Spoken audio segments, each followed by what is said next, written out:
Hello दोस्तों, स्वागत है आपका फिर से एक न्यू हॉरर स्टोरी में। जी हाँ दोस्तों, आज की कहानी में आपको बहुत ही डर लगने वाला है। आज की कहानी का नाम है लाश खाने वाली चुड़ैल। तो चलिए कहानी को शुरू करते हैं। राहुल नाम का एक लड़का था। उसे भूतों के बारे में जानने का बहुत शौक था। वह हमेशा भूतों और चुड़ैलों की कहानियाँ पढ़ता रहता था। वह यह जानना चाहता था कि भी भूत होते भी हैं या ये सब बस एक मनगढ़ंत कहानी है। लोग बस एक डर का माहौल बनाने के लिए ऐसा कहते हैं कि चुड़ैल होती हैं। वो यही सब सोचता रहता था। इस बात का पता लगाने के लिए उसने एक तरकीब निकाली। उसने अपने दोस्त से कहा कि पास के कब्रिस्तान में हम आज रात दोनों चलेंगे और पूरी रात वहां जाग के पता करेंगे कि चुड़ैल होती हैं कि नहीं। उसका दोस्त साथ चलने के लिए तैयार हो गया, पर कब्रिस्तान के अंदर जाने से उसने मना कर दिया कि मैं कब्रिस्तान के बाहर ही रहूंगा, तू अंदर जाके देखना। राहुल राजी हो गया। जैसे ही रात हुई दोनों कब्रिस्तान के पास पहुंच गए।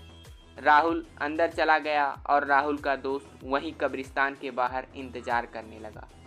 कुछ घंटे बीत जाने के बाद राहुल ने के दोस्त ने राहुल को कॉल किया और उससे पूछा, भाई क्या चुड़ैल दिखी? राहुल ने जवाब दिया, नहीं।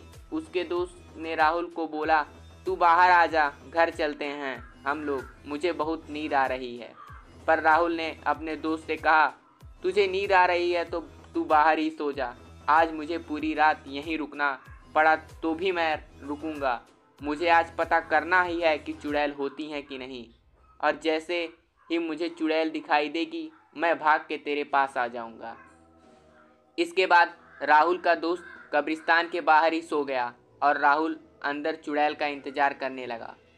काफ़ी समय चुड़ैल का इंतजार करने के बाद राहुल को नींद आने लगी और राहुल वहीं सो गया। अभी राहुल को नींद लगी ही थी कि उसे वहाँ पे फावड़े से ज़मीन खोदने की आवाज़ आने लगी। राहुल उठ के बैठ गया और उसने देखा कि एक सफ़ेद साड़ी पहनी हुई औरत फावड़े से एक कब्र खोद रही है। राहुल ध्यान से देखने लगा कि आखिरकार ये औरत कब्र क्यों खोद रही है। थोड़ी देर में उस औरत ने उस कब्र से एक लाश को बाहर निकाला और जंगली जानवरों की तरह आवाज करके उस लाश को नोच नोच कर खाने लगी। इतना भयंकर नज़ारा देख के राहुल के हाथ पैर कांपने लगे और वह डर से पसीने से भीगा हुआ राहुल चुपचाप झाड़ियों में छुपा रहा और हनुमान चालीसा पढ़ता रहा। वो भगवान से बस यही मना रहा था कि हे भगवान, आज बचा लो, आज के बाद कभी भी कब्रिस्तान में नहीं आऊँगा। काफ़ी देर तक चुड़ैल ने उस मुर्दे को खाया और फिर बचे हुए आधे मुर्दे के शरीर को कल खाने के लिए उसे वापस कब्र में गाड़ने लगी। तभी राहुल के साथ एक हादसा हो गया। राहुल का दोस्त राहुल का हाल चाल पूछने के लिए राहुल को कॉल कर दिया। कॉल की आवाज़ सुनते ही वह चुड़ैल राहुल की तरफ देखने लगती है। झाड़ियों में छुपे हुए होने के कारण राहुल ने सोचा चुड़ैल उसे नहीं देख पाएगी, पर ऐसा नहीं था। पलक झपकते ही वह चुड़ैल राहुल के सामने खड़े हो गई।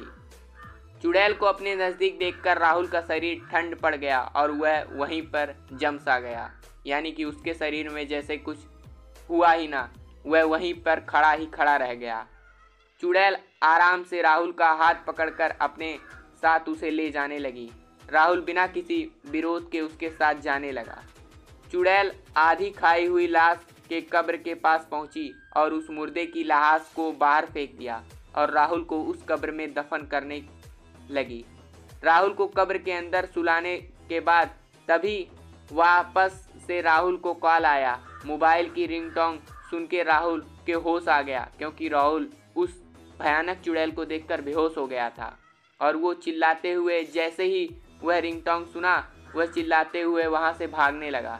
राहुल जिधर भी भागता चुड़ैल उसके सामने खड़ी हुई मिलती। अब राहुल की मौत उसके सामने नजर आ रही थी। राहुल चिल्लाते हुए अपने दोस्त की तरफ भागा। तभी राहुल की आवाज़ सुन के उसका दोस्त कब्रिस्तान के अंदर आ गया और राहुल को देखा। वो पागलों की तरह इधर उधर भाग रहा था। उसने राहुल को एक जोर से तमाचा मारा और उससे पूछा, चिल्लाते हुए ऐसे क्यों भाग रहा है? मैं यहीं तेरे पास हूँ। राहुल ने अपने दोस्त को बताया, यहाँ सच में चुड़ैल हैं। इतना सुनते ही राहुल के दोस्त ने राहुल का हाथ पकड़ा और दोनों कब्रिस्तान के बाहर भाग गए और सीधा अपने घर पहुंचे। राहुल ने घर पहुंच के सारी घटना अपने दोस्त को बताई और उसके बाद वो दोनों कभी भी उस कब्रिस्तान के आसपास भी नहीं गए। तो कैसी लगी दोस्तों यह चुड़ैल की कहानी? अगर कहानी पसंद आई है तो चैनल को सब्सक्राइब करके वीडियो को लाइक कर सकते हैं और फिर मिलेंगे एक नए वीडियो में एक भूतिया स्टोरी के साथ। तब तक के लिए धन्यवाद।